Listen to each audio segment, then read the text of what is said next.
കണ്ണൂരിലെ ചിത്രലേഖയെ മലയാളികൾക്ക് അങ്ങനെ മറക്കാനാകില്ല. ഒറ്റയാൾ പോരാട്ടത്തിലൂടെ ജാതീയതയ്ക്കും അക്രമത്തിനുമെതിരെ പൊരുതിയ ആ ചിത്രലേഖയുടെ വീട് ഇന്ന് ജപ്തിയുടെ വക്കിലാണ്.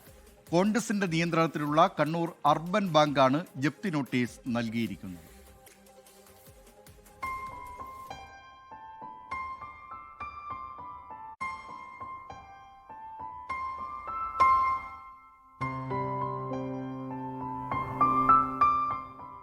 ജാതിവെറിയുടെ പേരിൽ 2 പതിറ്റാണ്ടോളം അതിക്രമം നേരിട്ട ചിത്രലേഖ CPM വിലക്കും ഓട്ടോ കത്തിക്കലും പരിഹാസവും ഒക്കെ താണ്ടി ചിത്രലേഖ നടത്തിയ പോരാട്ടം സമാനതകളില്ലാത്തതാണ്. ഒടുവിൽ വീണുപോയത് അർബുദത്തിനു മുന്നിൽ മാത്രം.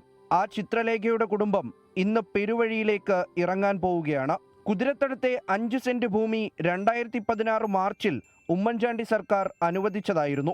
5 ലക്ഷം രൂപയും നൽകാൻ തീരുമാനിച്ചു. കളക്ട്രേറ്റിന് മുന്നിലും സെക്രട്ടേറിയറ്റ് പടിക്കലുമായി 200 ദിവസം ചിത്രലേഖ നടത്തിയ പോരാട്ടത്തിന്റെ ഫലമായി കിട്ടിയതാണെന്ന് പറയുന്നതാകും കൂടുതൽ ശരി. പിന്നീടെത്തിയ LDF സർക്കാർ ഈ തീരുമാനം മരവിപ്പിച്ചു. ശേഷം നടത്തിയ നിയമ പോരാട്ടത്തിൽ സ്ഥലം തിരികെ ലഭിച്ചു. എന്നാൽ പണം കിട്ടിയില്ല.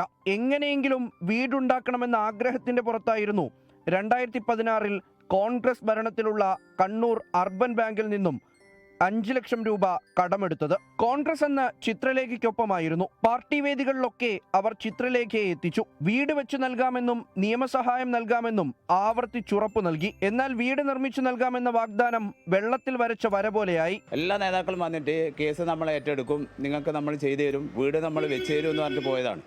വീടിൻ്റെ പണി പാതി വഴി കിട്ടിയിട്ട് അവർ പോയത്, ഒന്നും ചെയ്തു തന്നില്ല.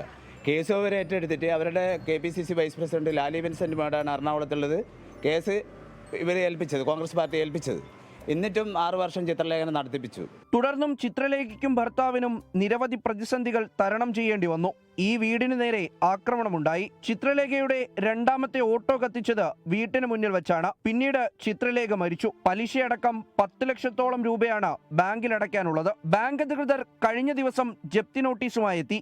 മാനസിക രോഗമുള്ള മകനെയും അദ്ദേഹത്തിന്റെ 2 കുട്ടികളെയും കൊണ്ട് എങ്ങോട്ടിറങ്ങണമെന്ന് ശ്രീകാന്തിന് അറിയില്ല. 12 വർഷത്തേക്ക് ഭൂമി വിൽക്കാനാകില്ല. ഈ നിയമക്കുരുക്ക് മാറ്റാനുള്ള അപേക്ഷ റവന്യൂ വകുപ്പിൽ കുടുങ്ങിക്കിടക്കുന്നു. CPM കോൺഗ്രസ് ഒത്തുകളിയും സംശയിക്കുന്നുണ്ട് ഇവർ. റെഡി വാങ്ങാൻ ആളുണ്ട്, ഇപ്പം തന്നെ നമുക്ക് പൈസ തരും, അങ്ങനെ ആളുണ്ട്. പക്ഷേങ്കിൽ അത് സമ്മതിക്കുന്നില്ല ഇവർ.